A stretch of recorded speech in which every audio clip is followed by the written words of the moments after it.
साथियों, मैं अनिल राजिमवाले आप सभी को हमारा प्रोग्राम खास करके मैं क्षमा, जैसा कि आप सभी जानते हैं कि कल और आज सारे देश में ऑल इंडिया स्टूडेंट्स फेडरेशन की 85वीं 85th वर्षगांठ मनाने की शुरुआत हो चुकी है और इसलिए हम AISF के बहुत संक्षेप में बातें करेंगे। वैसे इसका AISF का इतिहास और विद्यार्थी आंदोलन का इतिहास बहुत बड़ा है और यहाँ मैं कहना चाहूँगा कि देश के आज़ादी के आंदोलन और आज़ादी के बाद विद्यार्थियों के योगदान और विद्यार्थी आंदोलन को काफ़ी हद तक उसकी उपेक्षा की गई है। उसके योगदान जायज़ा नहीं लिया गया है। स्टूडेंट्स का आंदोलन, बच्चों का आंदोलन और कच्चे दिमाग वाले आंदोलन, ये सब समझ के कुछ राजनीतिज्ञों ने, आंदोलनकर्ताओं ने स्वयं और एक तरह से कम करके आंका है। और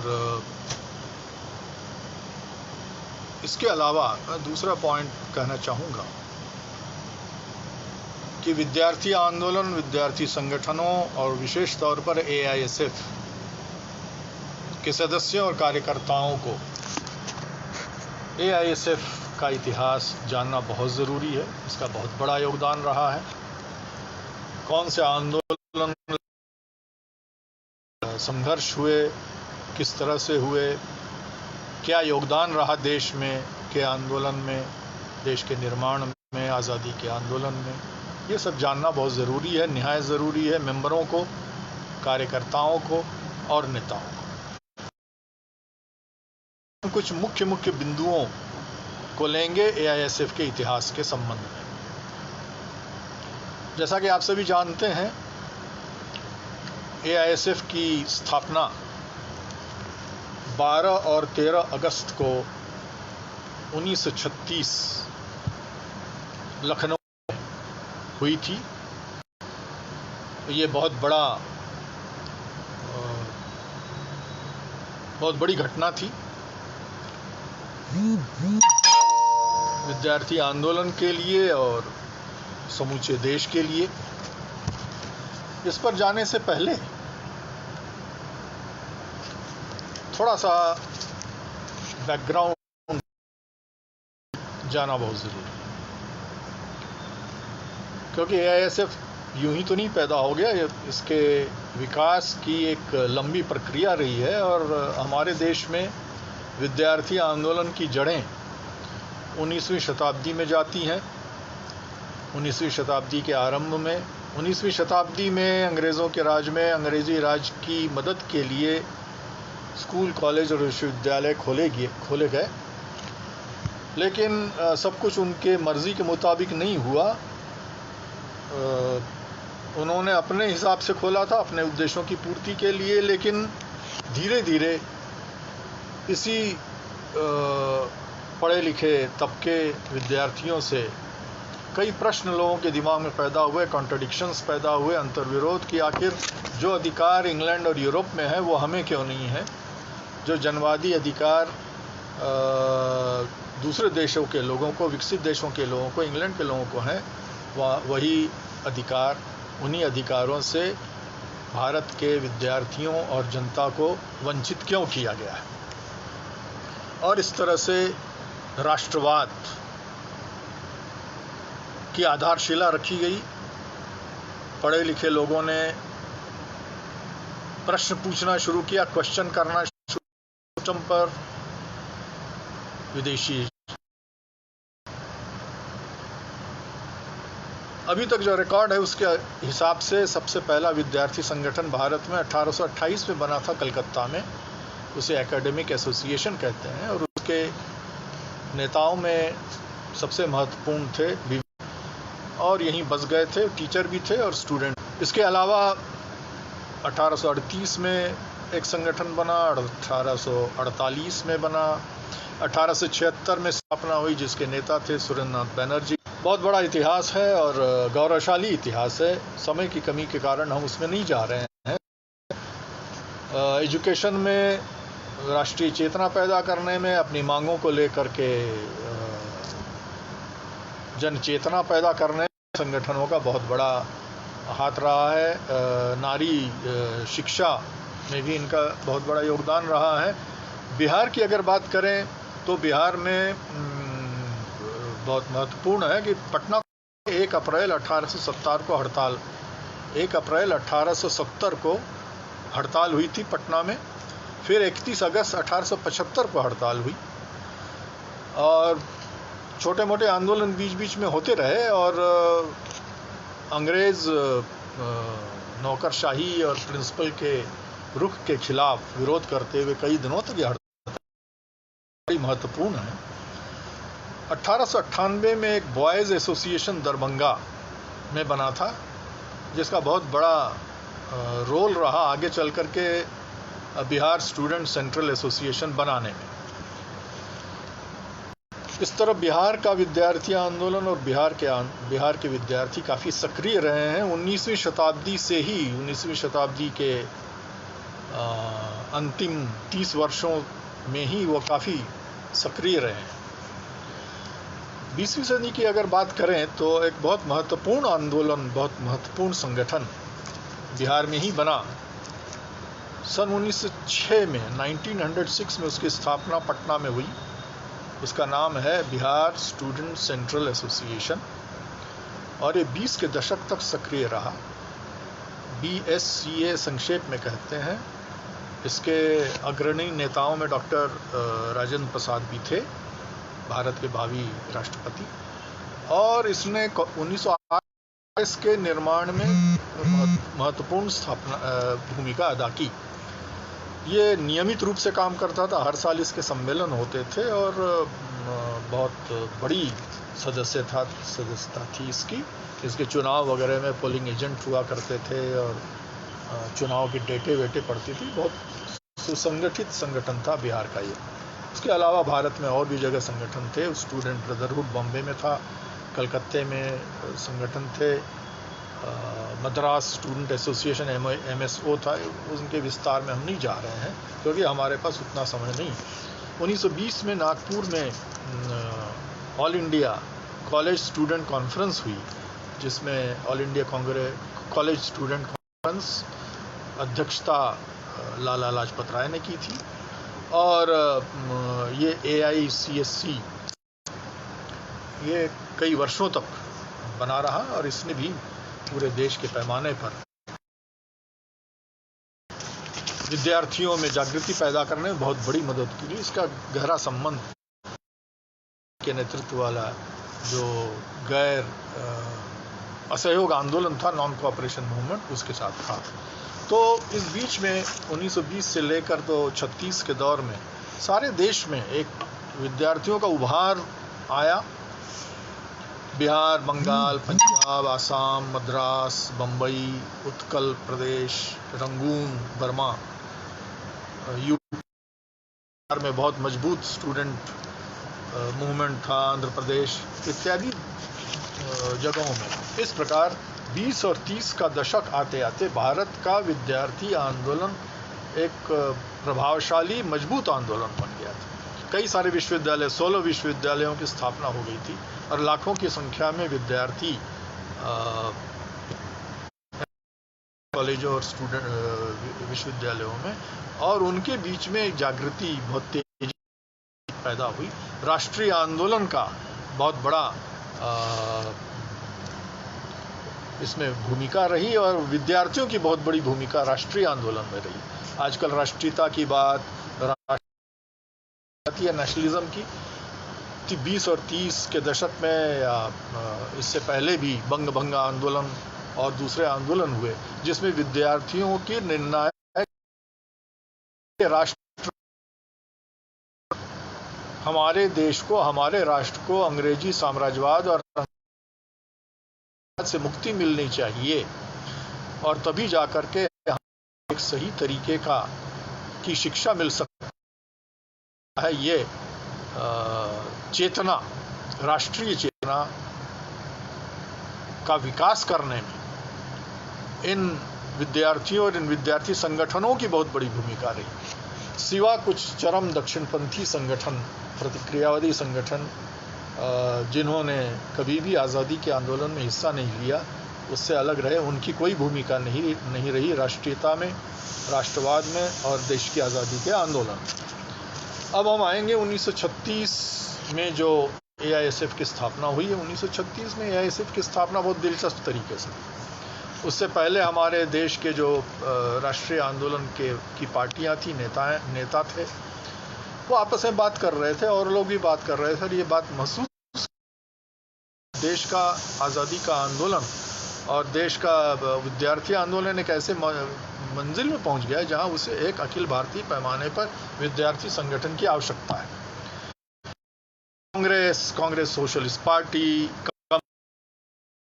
और दूसरे रायवादी और सुभाष चंद्र बोस और तथा अन्य कई तरह के राजनीतिक रुझान और गैर राजनीतिक इस बात पर गंभीरता से विचार कर रहे थे, और उनसे जुड़े हुए विद्यार्थी इस बात पर गंभीरता से विचार कर रहे थे और महसूस कर रहे थे कि ये है एक अखिल भारतीय पैमाने पर विद्यार्थी संगठन, मिला जुला सभी राजनीतिक विचारधारा का, सिवा चरम दक्षिणपंथी प्रतिक्रियावादी सांप्रदायिक विचारधारा को के उन्हें ऐसा विद्यार्थी संगठन बनना चाहिए। इसके बारे में संघर्ष शुरू हो गया, इसके बारे में कोशिशें शुरू हुई। इस बीच में एक बड़ी दिलचस्प घटना होती है। अंग्रेजों ने देखा कि ये अब AISF या कोई ऐसा विद्यार्थी संगठन बनने वाला है, तो उन्होंने क्या किया, उत्तर प्रदेश में उन्होंने, उस समय यूनाइटेड प्रोविंसेस कहा जाता था, आगरा अवध प्रोविंस भी उससे पहले नाम था इसका, उन्होंने क्या किया कि स्टूडेंट यूनियंस के प्रतिनिधियों को बुला करके उन्होंने वाइस चांसलर्स की मदद से एक सम्मेलन, एक मीटिंग की, और उन्होंने ये एक UP university students federation float कर दिया, और उनका इरादा ये था कि उसी को आधार बना करके अखिल भारतीय पैमाने का एक विद्यार्थी संगठन। तो वो चाहते थे कि इससे पहले कि राष्ट्रवादियों का विद्यार्थी संगठन बने, अंग्रेजों के देखरेख में विद्यार्थी संगठन बन जाए। उन्होंने जो मीटिंग बुलाई लखनऊ में, उसमें शोक प्रस्ताव किंग जॉर्ज V की मृत्यु का, तो विद्यार्थियों ने शाहपुर जी शकलतवाला जो राष्ट्रवादी थे और एक कम्युनिस्ट भी थे, तो उनकी मृत्यु उसी समय हुई थी 1935 में, तो उन्होंने शोक प्रस्ताव लाए। इस बात को लेकर के बड़ा हंगामा हुआ और काफ़ी बड़े मतभेद हुए, और अंत में वो सम्मेलन की बागडोर राष्ट्रवादियों के हाथ में आ गई, और तब एक कमेटी बनाई गई, रिसेप्शन कमेटी बनी। उस रिसेप्शन कमेटी में आपके प्रेम नारायण भार्गव और अन्य कई इस तरह के लोग शामिल थे, चतुर्वेदी और दूसरे तय किया कि यह संगठन, उन्होंने उस संगठन पर कब्जा कर लिया और एक रिसेप्शन कमेटी बनाई, और बने PN, जो कि एक राष्ट्रवादी विद्यार्थी थे, और उन्होंने ये तय किया कि अब सम्मेलन खबर कर दी, और सम्मेलन की तैयारियां शुरू हो गई, जिसका नतीजा ये हुआ कि 12 और 13 अगस्त 1936 को यह सम्मेलन लखनऊ में बड़े पैमाने पर गया। ये आज भी वहाँ पर गंगा प्रसाद मेमोरियल हॉल है, और कई सारे बलराम तरह के बहुत सारे हाउसेज हैं जो राजे महाराजाओं नवाबों से जुड़े हुए थे, उनमें से कईयों ने इसकी मदद की। और बड़े शान के साथ ये सम्मेलन हुआ। घोड़े गाड़ियों में लोग आए, बड़े बड़े लोग आए। इस सम्मेलन की जिना ने की और इसका उद्घाटन पंडित जवाहरलाल नेहरू ने किया। और इसके अलावा महात्मा गांधी, रविन्द्रनाथ टैगोर, तेज बहादुर सप्रू, सर तेज बहादुर सप्रू और तथा अन्य बहुत ही महत्वपूर्ण व्यक्ति इस सम्मेलन को शुभकामनाएं दी, ग्रीट किया। बहुत शान से हुआ। इसमें 36 डेलीगेट शामिल हुए, जो उस जमाने को देखते हुए बहुत बड़ी संख्या है, किसी भी समय के लिए बहुत बड़ी संख्या है। 200 स्थानीय संगठन, प्रदेशों के संगठन, उस समय प्रदेश कहा जाता था, के स्टूडेंट ऑर्गेनाइजेशन, और उस समय तक ये का सबसे बड़ा सम्मेलन जमावड़ा का ये था। और बड़े शान के साथ उन्होंने घोषणा की, इंडिया स्टूडेंट्स फेडरेशन की स्थापना करते हैं। इस ऑल इंडिया स्टूडेंट्स फेडरेशन के जनरल सेक्रेटरी प्रेम नारायण आए गए। इसमें संगठन में सोशलिस्ट भी थे, कम्युनिस्ट भी थे, राष्ट्रवादी भी थे, बहुत सारे ऐसे लोग थे जो किसी राजनीति से जुड़े हुए नहीं थे। उस ज़माने में राजनीति के बारे में बहुत सारे लोग हिचकिचाते थे राजनीति में हिस्सा लेने से, और इस तरह से एक बहुत बड़ा संगठन बना। ये एक बहुत बड़ा गुणात्मक परिवर्तन था परिस्थिति में, एक मोड़ था भारत के विद्यार्थी आंदोलन फेडरेशन का जन्म। इसके 3 महीने के बाद 22 नवंबर 1936 को लाहौर में एक और सम्मेलन हुआ, जिसमें AISF का संविधान तैयार किया गया, फाइनलाइज किया गया। इस तरह से 1936 के वर्ष में AISF भारत का और सबसे आगे हुआ संगठन बन गया। बाकी संगठन बहुत कम थे, छोटे मोटे थे, लेकिन प्रमुख संगठन एक। हम बहुत विस्तार में जा नहीं पाएंगे। 1936 से लेकर तो भारत की आज़ादी तक का काल 1947 तक का विद्यार्थी आंदोलनों से भरा हुआ है। ढेर सारे आंदोलन हुए, बहुत महत्वपूर्ण आंदोलन हुए। महत्वपूर्ण आंदोलन नोटेबल है, नोट किए करने लायक है, और वह है कि 20 नवंबर 1937 को भारत के इतिहास में पहली बार 20 नवंबर 1937 भारत के इतिहास में पहली बार विद्यार्थी दिवस मनाया गया, विद्यार्थियों के समर्थन में। और इस तरह से विद्यार्थी तबका एक स्वतंत्र तबके के रूप में उतर आया। उड़ीसा में उत्कल मेडिकल स्टूडेंट की हड़ताल हुई 1937 में, वो भी बहुत बड़ी बात थी। उत्तर प्रदेश में हड़तालें हुई, लखनऊ में विद्यार्थी इकट्ठा हुए, और इस तरह से सर्व पार्टी साम्राज्यवाद विरोधी सम्मेलन नागपुर में हुआ 1939 में। उसमें भी AISF ने बहुत महत्वपूर्ण भूमिका अदा की। इसकी जो अध्यक्षता है सुभाष चंद्र बोस और स्वामी सहजानंद सरस्वती ने की।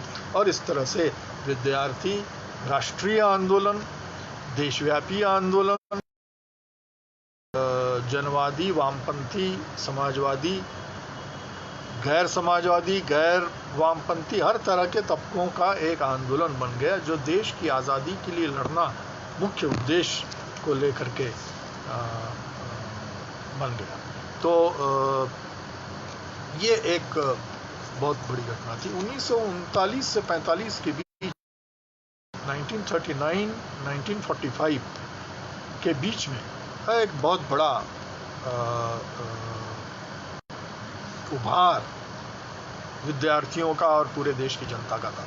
जैसा कि आप जानते ही होंगे कि 1939 से 45 के बीच में द्वितीय विश्व युद्ध छिड़ा, जिसमें हिटलर और मुसोलिनी के नेतृत्व में दुनिया पर कब्जा करने का फासिज्म द्वारा अभियान चलाया गया, और उसके खिलाफ यूरोप और दुनिया की जनता ने संघर्ष किया। ये एक बहुत बड़ा विश्वव्यापी, यूरोप व्यापी और हमारे भी देश में फासिज्म और साम्राज्यवाद के खिलाफ एक बहुत बड़ा संघर्ष था। इसमें एआईएसएफ ने अत्यंत ही महत्वपूर्ण भूमिका अदा की, फासिज्म के खिलाफ, साम्राज्यवाद के खिलाफ, उपनिवेशवाद के खिलाफ। जापानी फौजों से लड़ने की तैयारी 1942, 43, 44 के दौर में हमारी सीमाओं पर जापान ने मारी शुरू कर दी थी। उसका सामना करने के लिए तैयारियां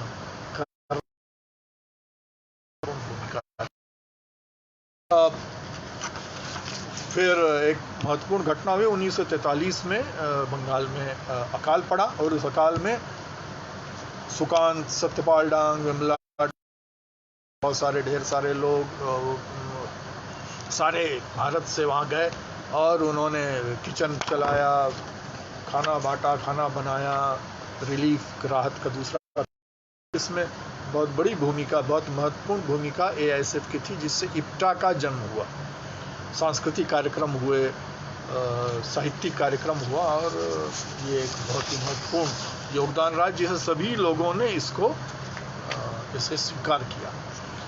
अब 1942 के बारे में थोड़ा कहना ज़रूरी है, इसलिए कि बहुत प्रचार चलता है कि एआईएसएफ ने किया। ये बिल्कुल गलत। अगर देखा जाए, इतिहास देखे जाए, तो 1942 के भारत छोड़ो की सक्रिय भूमिका रही। इसका एक बहुत बड़ा उदाहरण है कि सिंध प्रदेश के हेमू कलानी को वो पकड़े गए जब वो रेल की पटरी में बम लगा रहे थे। पुलिस ने पकड़ा और 19 फांसी दी गई। वो एआईएसएफ के सक्रिय कार्यकर्ता थे। इस तरह से ये पहला थे। उसके अलावा बिहार में, पटना में कई दिनों तक जुलूस निकले, 9 तारीख, 11, 12, 13, 14 को, जिसमें सारे एआईएसएफ के उन्होंने सक्रिय भूमिका अदा की, और इस तरह से देश के सभी बंगाल में और भी जगहों पर एआईएसएफ के सदस्यों ने 1942 के आंदोलन में अग्रणी भूमिका अदा की।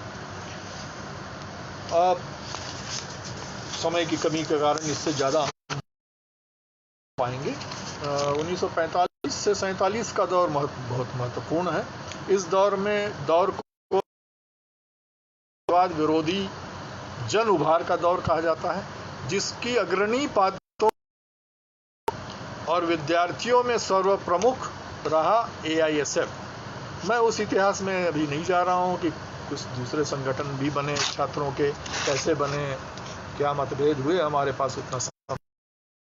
1940 में एआईएसएफ में फूट पड़ी और 2 एआईएसएफ बने वगैरह, अभी नहीं है। लेकिन इन बातों के बावजूद 1945 से 47 के बीच में आज़ाद हिंद फौज के समर्थन में, रॉयल इंडियन नेवी के समर्थन में विद्रोह जो हुआ, सांप्रदायिकता के खिलाफ, सांप्रदायिक दंगों के खिलाफ, स्टैफर्ड क्रिप्स मिशन आया, कैबिनेट मिशन आया, उसके खिलाफ, इन सारे चीज़ों को लेकर पाकिस्तान का जो नारा दिया मुस्लिम ने 16 अगस्त 1946 को, उसका विरोध कर, और हिंदू सांप्रदायिक तत्व थे, उन्होंने दंगे शुरू किए। उसके खिलाफ मुस्लिम लीग और आरएसएस ने धर्म के आधार पर देश को बांटने की कोशिश की, उसका विरोध किया। एआईएसएफ और दूसरे 1946 में 6 से 9 जून नागपुर में शिक्षा के जनवादीकरण के लिए सम्मेलन हुआ। 4 दिनों तक, 6, 7, 8, 9।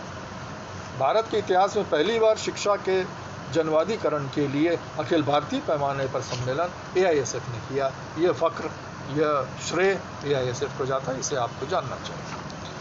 और इस तरह से जो संघर्ष हुए, उसका परिणाम ये हुआ कि 15 अगस्त 1947 को हमें आज़ादी मिली। इस आज़ादी में विद्यार्थियों की भूमिका किसी से कम नहीं थी, और विद्यार्थियों में भी ऑल इंडिया स्टूडेंट्स फेडरेशन की भूमिका सबसे आगे, सबसे अग्रणी, सबसे क्रांतिकारी थी। आज़ादी के लिए बहुत दिए, राष्ट्र मजबूत करने के लिए, राष्ट्रवाद को आगे बढ़ाने, विकसित करने, राष्ट्रवाद को परिभाषित करने और उस राष्ट्रवाद में सभी धर्मों, सभी जातियों, सभी संप्रदायों, सभी विचारों, सभी जनवादियों, सभी लोगों को शामिल करने के लड़ाई में एआईएसएफ का रोल रहा। सिर्फ एक या दो संगठन थे जिन्होंने आज़ादी के आंदोलन में हिस्सा नहीं लिया, चाहे वो सुनना चाहे या ना सुनना चाहे। ये तथ्य है इतिहास का कि आरएसएस ने हिस्सा, कुछ एक और सामंती तत्व थे राजघरानों के, कुछ राजघरानों के, रजवाड़ों के, उन्होंने दिया। बाकी सब ने, मास ऑफ द स्टूडेंट्स ने, और खास करके एआईएसएफ और एआईएसएफ के नेतृत्व में बहुत बड़ा आंदोलन चला और इसलिए एआईएसएफ को इस बात का गौरव है, श्रेय जाता है कि उसने आज़ादी के आंदोलन में किसी से कम बलिदान नहीं, किसी से कम संघर्ष नहीं किया और अपनी उचित भूमिका विद्यार्थियों ने अदा की। देश की आज़ादी के आंदोलन में तिरंगे झंडे को ऊपर उठाने में, तिरंगे झंडे को देश का झंडा बनाने में और अंग्रेज साम्राज्यवाद और उपनिवेशवाद को इस देश से निकाल बाहर करने में। इसमें भगत सिंह भी आते हैं, दत्त भी आते हैं। ये सभी कभी न कभी किसी न किसी रूप में एआईएसएफ और एआईएसएफ से जुड़े हुए जन आंदोलन से संबंधित थे। भारत नौजवान मसलन भगत सिंह की बनाई हुई थी, वह भी एआईएसएफ से जुड़ गई। ये इतिहास है और इस इतिहास को कोई नकार नहीं सकता। इस इतिहास को हमारे साथियों को, हमारे मेंबरों को और आम विद्यार्थियों को बताया जाना चाहिए ज़्यादा से ज़्यादा। अब आज़ादी के बाद एआईएसएफ का इतिहास। 15 अगस्त 1947 को आज़ादी मिली, गुणात्मक परिवर्तन हुआ, सभी ने स्वागत किया, एआईएसएफ ने स्वागत किया। एक नई परिस्थिति पैदा हुई, पुनर्निर्माण देश का। हम थे, हमारी खेती बर्बाद हो गई, मशीनरी नहीं थी, लोग भूखे मर रहे थे, अधिक जनता खेतों में लगी हुई थी जिसकी उत्पादकता खत्म हो चुकी थी। लगभग देश दो हिस्सों में, सांप्रदायिक वातावरण काफी जोरदार फैला हुआ था दंगों के चलते, विभाजन के चलते। ऐसी स्थिति में फिर से देश को गुलाम बनाया जा सकता था और सिर्फ भारत पाकिस्तान का ही सवाल नहीं था। हमारे देश में 500-600 रजवाड़े थे, इनमें से ज़्यादातर स्वतंत्र होना चाहते थे, अलग देश बनाना चाहते थे। तो भारत के दो टुकड़े नहीं, भारत के लगभग 500 से ज़्यादा टुकड़े होने का खतरा था। ऐसे में जो आज़ादी के लिए लड़ने वाले लोग थे, जिन्होंने लड़ा, उन्होंने आज़ादी के बाद देश का विकास नए सिरे से कैसे करना है, इसके लिए संघर्ष करना शुरू किया। गांधी जी ने रास्ता बताया, पंडित जवाहरलाल नेहरू, मौलाना आज़ाद, फ्रंटियर गांधी, कम्युनिस्ट, सोशलिस्ट, सभी ने। सिर्फ आरएसएस जनसंघ इस प्रक्रिया से बाहर रही शुरू में। और इसका नतीजा ये हुआ इस संघर्ष का कि हमारे देश को एक नया रास्ता खोजने में मदद मिली। बड़े दुर्भाग्यपूर्ण तरीके से 30 जनवरी 1948 को देश के राष्ट्रपिता महात्मा गांधी की हत्या कर दी दक्षिणपंथी प्रतिक्रियावादी सांप्रदायिक शक्तियों ने, नाथूराम गोडसे ने। बहुत लोग कहते हैं कि हम उसके साथ जुड़े हुए नहीं थे, आरएसएस कहता है हम उसमें शामिल नहीं थे, हिंदू महासभा वाले लोग कहते हैं हम उसमें शामिल नहीं थे, लेकिन गोडसे तो खुद ने लिखा है कि मैं आरएसएस हिंदू महासभा का था। और सरदार पटेल ने भी अपनी चिट्ठी में लिखा है कि ये इन लोगों ने, दक्षिणपंथी प्रतिक्रियावादी शक्तियों ने, खास करके आरएसएस हिंदू महासभा से जुड़े हुए लोगों ने एक ऐसा वातावरण पैदा किया जिसमें गांधी जी की हत्या हुई। और अभी तक बहुत सारे दक्षिणपंथी अभी तक गोडसे द्वारा हत्या की का कोई प्रस्ताव तक नहीं पास किया। तो ये इसका जवाब उन लोगों को देना है। ये एक घटना थी, गांधी जी निशाना नहीं थे, भारत की आज़ादी निशाना थी, भारत का जनवाद निशाना था। इस संघर्ष का नतीजा ये हुआ जनवादी संघर्ष का कि 26 जनवरी 1950 को भारत को एक संविधान मिला और हमारे देश में जनतंत्र की मजबूत नींव खड़ी हुई। एक दिन में 26 जनवरी को सभी तबकों, सभी वर्गों, क्या मर्द, क्या नौजवान, क्या गरीब, क्या अमीर, क्या मजदूर, क्या किसान, क्या पूंजीपति, क्या सभी लोग, सभी वयस्कों को जो 21 और 21 वर्ष ज़्यादा के थे उनको वोट देने का अधिकार मिला, जिसमें यूनिवर्सल फ्रेंचाइज कहते हैं, जो हमारे जनता के हाथ में एक बहुत बड़ा हथियार है। इस बात पर जोर देना इसलिए ज़रूरी है कि आज सार्वत्रिक मताधिकार पर खतरा है, आज भारतीय संविधान पर खतरा है। भारतीय संविधान का जो रिपब्लिकन ढांचा है, जो जनवादी ढांचा है, जो समाजवाद उसमें लिखा हुआ है, जो धर्मनिरपेक्षता लिखी हुई, उस पर खतरा है। और इसलिए भारतीय संविधान भारत की संपूर्ण जनता के हाथ में देश के पुनर्निर्माण का एक हथियार है। इसे मजबूत किया जाना चाहिए और इसको एआईएसएफ ने पहचाना और भारत में जनतंत्र मजबूत करने के लिए संघर्ष किया। पहला आम चुनाव हुआ, दूसरा आम चुनाव हुआ, उसके बाद आम चुनाव हुए, राज्यों में हुए। हमारा देश एक ऐसा देश है जिसमें केंद्र में अलग अलग पार्टियों की सरकारें बनी हैं, राज्यों में एक पार्टी की, दूसरे राज्य में दूसरे पार्टी की, वामपंथी, दक्षिणपंथी, प्रतिक्रियावादी। ये भारत का के जनतंत्र की मजबूती है। ये भारत ही है जहां एक सिख देश का राष्ट्रपति बन सकता है या प्रधानमंत्री बन सकता है, जहां एक मुस्लिम देश का राष्ट्रपति बन सकता है, जबकि बहुसंख्यक जनता, यहाँ मिश्रित संस्कृति है, कंपोजिट कल्चर है। ये सभी मिल करके इस देश का, इस राष्ट्र का निर्माण कर रहे हैं। ये राष्ट्र सभी के लिए है, सभी जनता के लिए, सभी नौजवानों के लिए, सभी विद्यार्थियों के लिए है। तो जनतंत्र मजबूत करना, इसके लिए एआईएसएफ ने बहुत संघर्ष किया। और दूसरा, इस देश के आर्थिक राष्ट्रवाद को मजबूत करना।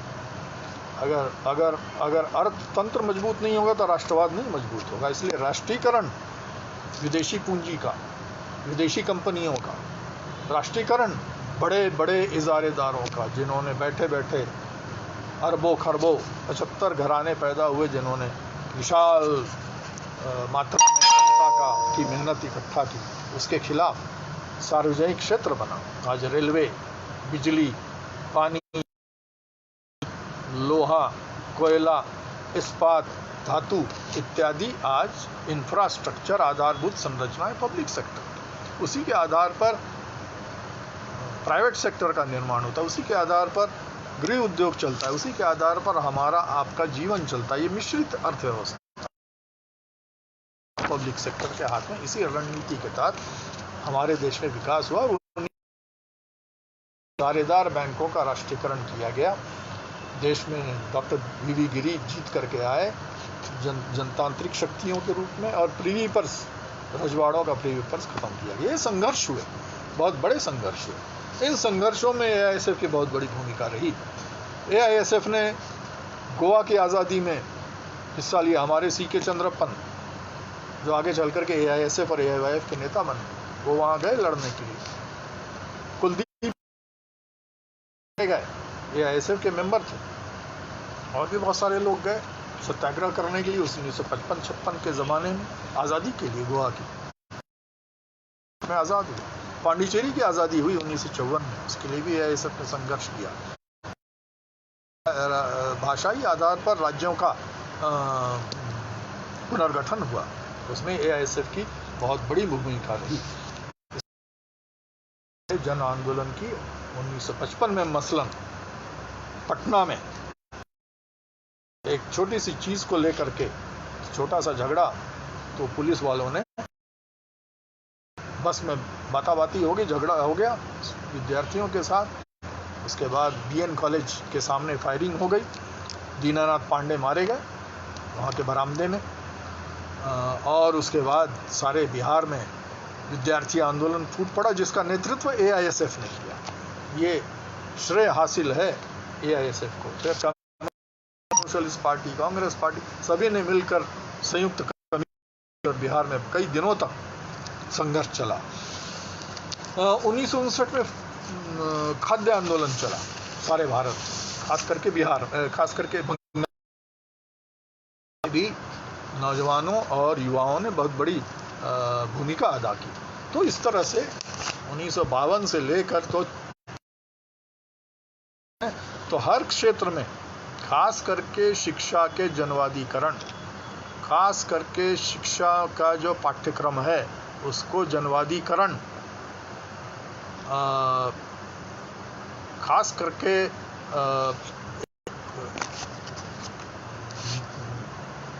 एक सूचना के लिए एआईएसएफ ने बहुत बड़ा इस संघर्ष का नतीजा कि आज हमारे पास एक स्वस्थ शिक्षा व्यवस्था और एक स्वस्थ पाठ्यक्रम है, जिसको तोड़ने की लगातार कोशिश पिछले कुछ वर्षों में की जा रही है, उसका कोशिश की जा रही है। तो स्टूडेंट मूवमेंट, विद्यार्थी इस दौर में 50 और 60 के दशक में, और उसने देश के जीवन में बहुत महत्वपूर्ण भूमिका अदा की। साथियों, ये 50 और 60 के दशक आते आते विद्यार्थी आंदोलन नई मंजिल में पहुंचा। हमारे देश पर चीन का हमला हुआ,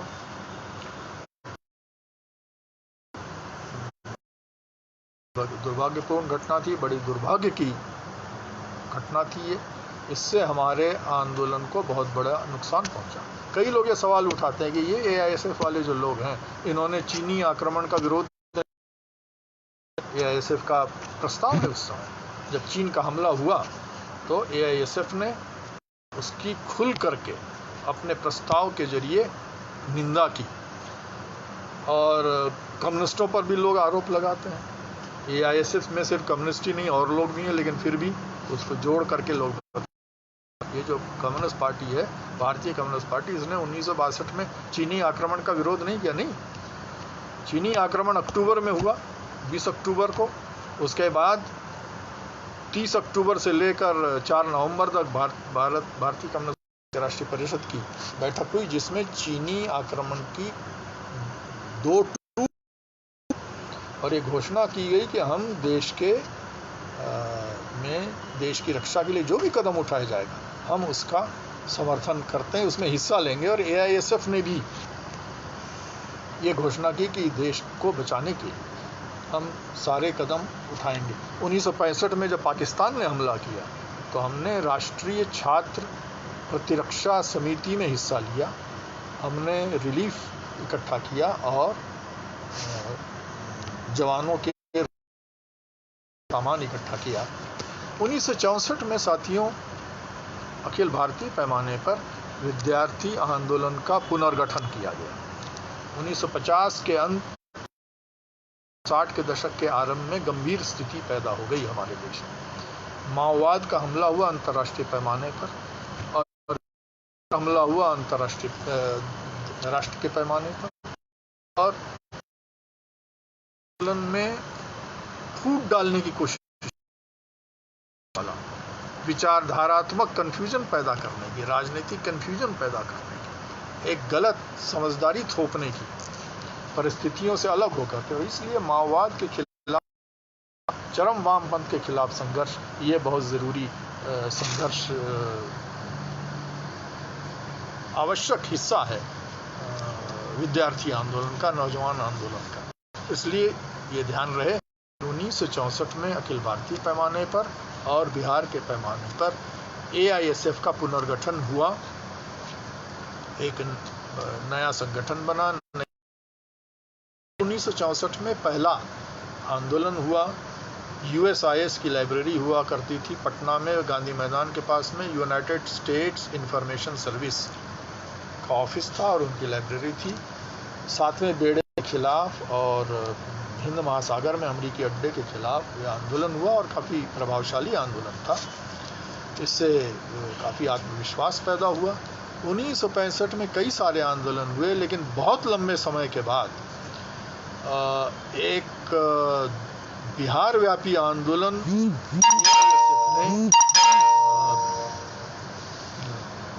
फीस वृद्धि के खिलाफ पटना में आयोजित किया। यह पहला मौका था जब सारे बिहार से विद्यार्थी इकट्ठा हुए। 9 अगस्त 1965 को 8 आना फीस, 50 पैसा फीस बढ़ाई गई। उसके खिलाफ विद्यार्थियों में आक्रोश पैदा हुआ। गांधी मैदान से पुरानी सेक्रेटेरिएट जो आजकल है वहाँ तक जुलूस निकला। काफ़ी बड़ा जुलूस था, हज़ारों की संख्या में, और शांतिपूर्ण जुलूस पूरी तरह। मेमोरेंडम देना चाहते थे, मैं भी शामिल था उसमें एक विद्यार्थी के तौर पर। पटना में घुड़सवार पुलिस जमा थी। सरकार ने पहले से ही तय कर रखा था कि इस आंदोलन को कुचलना है। घुड़सवार दौड़ाए, लाठीचार्ज हुई, अश्रु गैस, और उसके बाद फायरिंग हुई। फायरिंग में पहले तो एक विद्यार्थी मारे गए। इसके खिलाफ उसी समय, उसी दिन शाम को पटना गांधी मैदान में विशाल आम सभा हुई, और फिर यह आंदोलन सारे बिहार में फैल गया। माओवाद के खिलाफ एआईएसएफ ने आंदोलन चलाया, और बहुत जम करके चलाया, और आगे बढ़ा इस आंदोलन।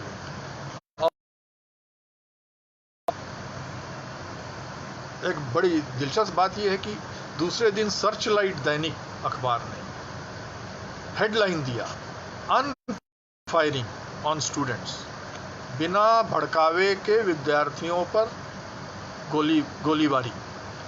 और उसके संपादक टीजेएस जॉर्ज, ये अखबार बिरला का अखबार था, टीजेएस जॉर्ज ने संपादकीय लिखा इसके खिलाफ, गोलीकांड के खिलाफ, और बाद में नाम से बुकलेट लिखी, किताब। यह लिखने के लिए, विद्यार्थियों का साथ देने के लिए उन्हें अपने पद से इस्तीफा देना पड़ा, या उन्हें नौकरी से निकाल दिया गया। तो टीजेएस जॉर्ज और दूसरे लोगों ने विद्यार्थी आंदोलन का बहुत बड़ा साथ दिया। 1965 का यह आंदोलन अत्यंत महत्वपूर्ण आंदोलन था। 1966 में रुपए का सारे देश में आक्रोश पैदा हुआ, और बिहार में उसके खिलाफ आंदोलन चला। दिसंबर 1966 में लगातार आंदोलन सारे बिहार, पटना, समस्तीपुर, मुजफ्फरपुर और जगहों पर।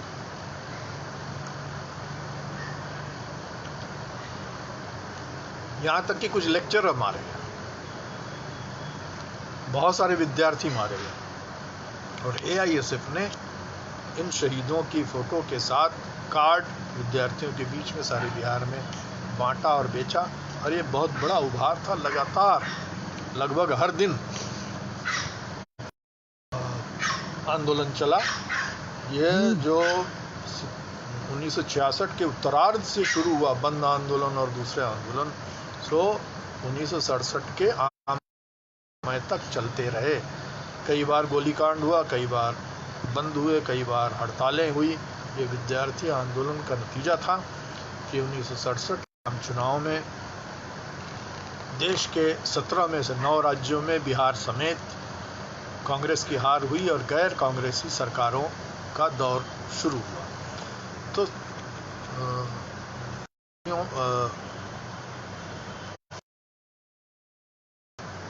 ये एक बहुत बड़ा योगदान विद्यार्थी आंदोलन का रहा है।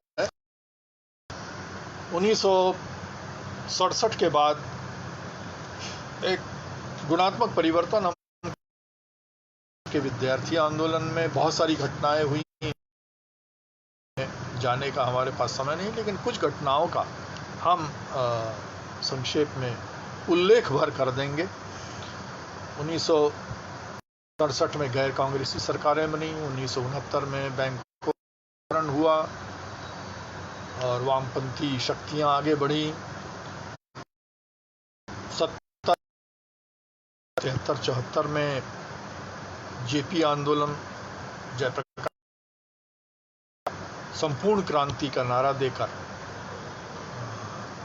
एक ऐसा आंदोलन चलाया जो जनतंत्र के खिलाफ था, जिसमें आरएसएस की प्रमुख भूमिका थी, जिसमें फासिस्ट ताकतें काफ़ी मजबूत थी। इसके खिलाफ एआईएसएफ संगठनों, सीपीआई और दूसरे वामपंथी जनवादी पार्टियों ने बहुत बड़ा संघर्ष किया। दुर्भाग्य से कुछ चरमपंथी माओवादी इस जेपी के संपूर्ण क्रांति, टोटल रेवोल्यूशन के साथ थे। वो ये नहीं समझ रहे थे कि इसका असली चरित्र क्या है। इसका असली चरित्र धीरे धीरे आया। एंटी फासिस्ट कॉन्फ्रेंसेस का दौर शुरू हुआ और ये एक फासिज्म के खिलाफ बहुत महत्वपूर्ण लड़ाई थी, क्योंकि उसमें यह आह्वान किया गया था फौज से और पुलिस से सरकार का आदेश मानना बंद कर दें। चुने हुए जो एमएलए और एमपीज हैं उनको घर उन्हें उनके खिलाफ अभियान चलाया गया। तो ये एक एआईएसएफ ने कहा कि ये जनतंत्र के खिलाफ है। लेकिन इमरजेंसी लागू की गई और इमरजेंसी का विरोध, इमरजेंसी के खिलाफ सारे देश में भावना पैदा हुई और विद्यार्थी उतरे और 1977 के चुनाव में कांग्रेस की हार हुई। जेपी के आंदोलन का विरोध करने के लिए एआईएसएफ ने कहा और एआईवाईएफ ने कि इमरजेंसी लागू करना ज़रूरी नहीं था, ऐसा विचार सामने आया। तो 77 के बाद एक दूसरा दौर शुरू होता है और हम उसके विस्तार में बहुत नहीं जाएंगे, लेकिन हम ये कहेंगे कि 20वीं सदी का जो ये अंतिम 20 से 25 साल का दौर है, ये 20-25 साल का दौर एक बहुत बड़े परिवर्तनों का दौर है। इसमें 2-3 महत्वपूर्ण बात करना जरूरी है। वो विचार करना इसलिए ज़रूरी है कि इस बीच में 1965 में पांडिचेरी एआईवाईएफ का ज्वाइंट सम्मेलन हुआ। सम्मेलन में एआईएसएफ को एआईवाईएफ से एफिलिएट किया गया, संबद्ध किया गया और एक स्पष्ट ये तय किया गया कि एआईएसएफ और एआईवाईएफ का एक स्पष्ट विचारधारात्मक उद्देश्य होना चाहिए, जनतांत्रिक क्रांति और वैज्ञानिक समाजवाद की ओर होना चाहिए। आगे चल करके 1969 और फिर 1971 में विशेष कैडर मीटिंग हुई, कार्यकर्ताओं की मीटिंग हुई, विद्यार्थी और नौजवान कैडरों की दिल्ली में, और उसमें तय पाया गया कि रीओरिएंटेशन, नौजवान आंदोलन का दिशा निर्धारण होना चाहिए, जिसमें कि वैज्ञानिक समाजवाद की विचारधारा का प्रचार होना चाहिए, क्योंकि समाजवाद के नाम पर काल्पनिक समाजवाद की तरह तरह के विचारधाराएं, तरह तरह के समाजवाद काम कर रहे थे और इसलिए विद्यार्थियों को बताया जाना चाहिए और इसलिए संगठन को रीओरिएंटेट करना, नई दिशा देना, स्पष्ट दिशा देना, यह तय किया। इसका यह मतलब नहीं है, जनवादी क्रांति मानने का यह मतलब नहीं कि हर मेंबर जो है क्रांति को समझ के ही आए, या हर मेंबर, कई ऐसे लोग समझते हैं कि मार्क्सवाद मान कर ही आए, ऐसा कोई पूर्व शर्त नहीं है। ये आंदोलन के दौरान और संगठन के दौरान विद्यार्थी समझेंगे तो, लेकिन इसका उद्देश्य एआईएसएफ का बहुत स्पष्ट है। फिर 1979 में 1979 में एक नई परंपरा डाली गई। 23 मार्च से आरंभ करके भगत सिंह, सुखदेव, राजगुरु की याद में सप्ताह या पखवाड़ा, ये एक बहुत महत्वपूर्ण था। बहुत सारे आंदोलन हुए, रोजगार या कारागार का आंदोलन चलाया गया, जत्था निकालने का सारे देश, साइकिल जत्था निकाला गया और भी बहुत सारे आंदोलन हुए और जिसकी परिणति हुई, जैसा कि से ज़्यादा अच्छा जानते हैं, कि आखिरकार एक अभी हाल में लॉन्ग मार्च एआईएसएफ और एआईवाईएफ को की देर है। इसके अलावा कई बार देशव्यापी पैमाने पर विद्यार्थियों की हड़ताल की गई। कम से कम 2 विद्यार्थी हड़तालें की गई। एक तो 15 मार्च 1988 को भारत ने और कॉलेज के विद्यार्थियों ने हड़ताल की, जो कि अत्यंत ही महत्वपूर्ण था। और 11 दिसंबर 1998 को अखिल भारतीय विद्यार्थी हड़ताल संगठित की गई, जिसमें AISF की अग्रणी भूमिका रही। साथियों, बहुत सारे और संघर्षों के उदाहरण दिए जा सकते हैं, लेकिन हमारे पास समय की कमी है। हमें तथ्यों और के वर्णन में कटौती लानी पड़ेगी। लेकिन कुछ बातों पर जो अंतिम हिस्सा है लेक्चर का, उसमें विचार करना आवश्यक है। 20वीं सदी के अंत और 21वीं सदी के आरंभ में एक नई परिस्थिति पैदा होती है सारे देश में, दुनिया में।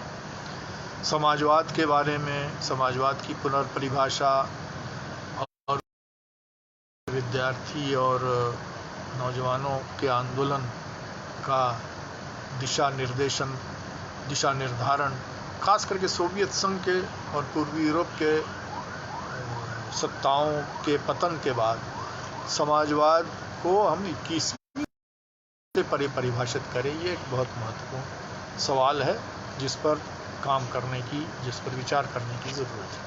दूसरी बात ये है कि पिछले 2 दशकों में और ख़ास करके 2014 से हमारे देश में एक दक्षिणपंथी रुझान आया है। ये दक्षिणपंथी रुझान 2014 में एक सत्ता परिवर्तन के रूप में आया। यह कुछ पार्टियों द्वारा दूसरी पार्टियों का स्थान लेना, पार्टियों का बदलाव भर नहीं है। यह चरम दक्षिणपंथी सांप्रदायिकता पावर में आई है। चरम दक्षिणपंथी, एक्सट्रीम राइट विंग, कम्युनल शक्तियां सत्ता में आई हैं। इससे हमारे देश को और हमारे देश का जो पूरा जनतांत्रिक ढांचा है, उसको बहुत बड़ा खतरा पैदा हो गया। इसलिए नहीं कि किसी पार्टी का नाम एक खास नाम है, किसी पार्टी का को हम पसंद। बात यह है कि आज़ादी के बाद 1947 के बाद हमने जो कुछ हासिल किया, जो कुछ प्रगतिशील, अच्छा, सकारात्मक हमने हासिल किया, उस पर खतरा है। हमने देश की आज़ादी के लिए संघर्ष किया। हमने तिरंगा झंडा फहराया 15 अगस्त 1947 को। शहीद भगत सिंह सारे शहीद हुए, नौजवान, छात्र, कांग्रेसी, कम्युनिस्ट, सोशलिस्ट और दूसरे लोग ढेर सारे, एक नया भारत बनाने के लिए, एक नया समाज बनाने के लिए। आज़ादी के बाद बहुत सारी कमियां रही, लेकिन जो सकारात्मक बात हुई वो ये कि एक जनतांत्रिक राष्ट्र बना, एक राष्ट्र, नेशन, नए किस्म आर्थिक राष्ट्रवाद पर आधारित होकर देश आर्थिक तरीके से, आर्थिक दृष्टि से आत्मनिर्भर हुआ। आज आत्मनिर्भरता की बात की जाती है, खोखला नारा है। सही मायने में हम तो ज़्यादा आत्मनिर्भर 2004 उसके विस्तार में थोड़ा मैंने उल्लेख किया है कि आत्मनिर्भर क्या है, सेल्फ रिलायंस क्या है, आत्मनिर्भर देश क्या है। हमने दुनिया में जहाँ कहीं भी आज़ादी की लड़ाइयाँ हुई वाले लोगों की मदद की। हमने एक ऐसा राष्ट्र बनाया जहाँ इस देश में सैकड़ों धर्म हैं, सैकड़ों भाषाएं हैं, सैकड़ों संस्कृतियां हैं। बदलती है, कदम कदम पर वेशभूषा बदलती है। ये जुला ताना बाना है। इस ताने बाने को अलग करने की कुछ लोग कोशिश कर रहे हैं, चरम दक्षिणपंथी लोग। अगर इस ताने बाने को कमजोर किया जाए, अलग करने की कोशिश की जाए, तो राष्ट्र नाम की चीज नहीं रही। भारतीय संविधान नहीं रहेगा। भारतीय संविधान सभी का है, जनता का है, भारतीयों का है। यह नारा जोर देकर इस नारे पर जोर दिया जाना चाहिए कि हम भारतीय हैं, हमारे अपने अपने धार्मिक विश्वास हम और दूसरे विश्वास हो सकते हैं, ज़्यादा धार्मिक होते हैं, लेकिन धार्मिक लोग गैर धार्मिक लोग सभी मिल करके इस देश की अर्थव्यवस्था और राजनीति का निर्माण कर रहे हैं। विद्यार्थियों की बहुत बड़ी भूमिका रही है आज़ादी के बाद भी इस राष्ट्र को बनाने में, इस राष्ट्र का निर्माण करने में।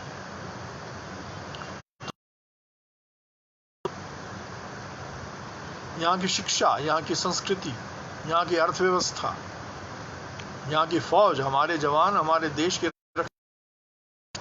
तानाशाही के खिलाफ, पाकिस्तान में सैनिक तानाशाहियाँ हुई उसके खिलाफ हमने संघर्ष किया है।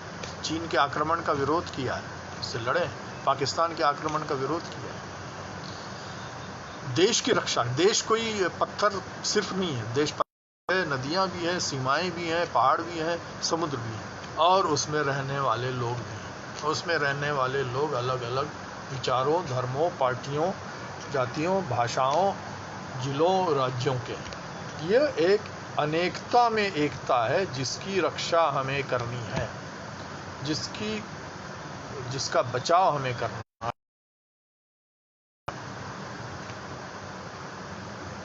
सबको शिक्षित बनाना है, जनवादी विचारों में शिक्षित करना है। वो चाहे राम हो, चाहे रहीम हो, चाहे यीशु ख्रिस्त हो, या चाहे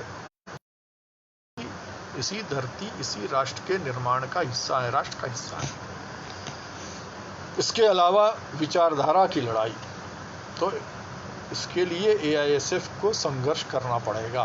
यह एक कठिन लड़ाई है, ये एक बहुत बड़ा खतरा है हमारे डेमोक्रेटिक पॉलिटी, डेमोक्रेटिक ढांचा हमारा जो है, जनतांत्रिक ढांचा, उस पर बहुत बड़ा खतरा है। दबाव बढ़ता जा रहा है, उसको तोड़ने की कोशिश की जा रही है।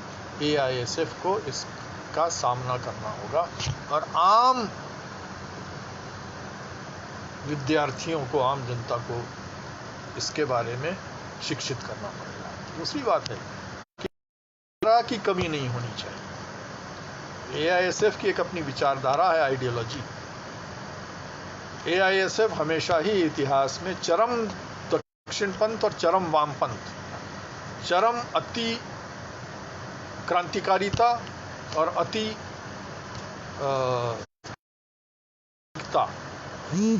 अंध राष्ट्रवाद, अंध धर्मवाद के खिलाफ रहा है।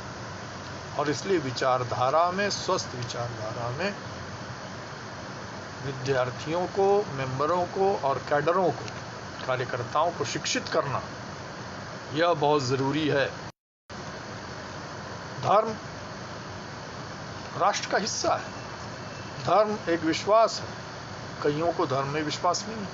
धर्म लड़ने का साधन नहीं है एक दूसरे से। एक धर्म दूसरे धर्म से नहीं लड़ सकता है, एक धर्म दूसरे धर्म के साथ रहे। धर्म को मानना एक जनवादी अधिकार है। जब ये जनवादी अधिकार छिनने लगता है तो राष्ट्र बर्बाद होने लगता है।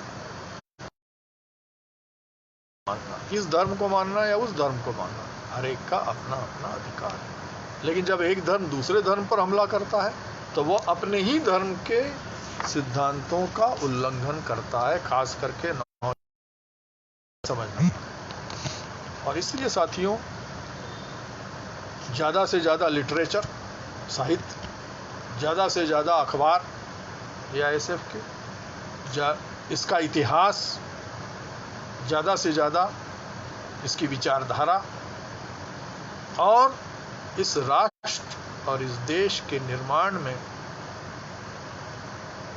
विद्यार्थियों की अहम भूमिका, और उस अहम भूमिका में AISF की अहम भूमिका, इन कुछ मुद्दों को लेकर AISF को आने वाले समय में काम करना होगा, काम करना चाहिए। मैं समझता हूँ कि आज जब 85वां वर्षगांठ हम मना रहे हैं AISF की, तो इन इतिहास को याद करते हुए, वर्तमान को याद करते हुए, और वर्तमान के आधार पर भविष्य के हमारा जो कर्तव्य है उसके बारे में स्पष्ट होते हुए, हमें विद्यार्थियों को संगठित करना है, उनको स्वस्थ विचारधारा देना है, उनको स्वस्थ शिक्षा देना है और AISF को और भी मजबूत करना है। आप सभी को बहुत बहुत धन्यवाद कि आपने मौका दिया मुझे बोलने का। आप सभी को बहुत बहुत शुभकामनाएं इस अवसर पर, और मैं आशा करता हूं कि AISF एक अत्यंत ही मजबूत और आंदोलन बन करके आगे उभरेगा और किसी भी तरह की तोड़फोड़ अंदर या बाहर की कोशिश को नाकाम करेगा। AISF मजबूत होगा तो विद्यार्थी आंदोलन भी उतना ही मजबूत होगा। AISF का इतिहास समझाया जाना चाहिए। इसके बारे में बहुत सारी गलतफहमियां पैदा की जा रही हैं, या अब बना तब बना, अभी नहीं था तब नहीं था। इसके तारीखों के बारे में, इसके योगदान के बारे में गलतफहमियां पैदा की जाती है। इसलिए खुद इसके बारे में स्पष्ट हो जाइए, विचारधारा के बारे में स्पष्ट होइए और एक मजबूत AISF की कामना करता हुआ आप सभी से मैं धन्यवाद देता हुआ विदा लेता हूँ। बहुत बहुत धन्यवाद।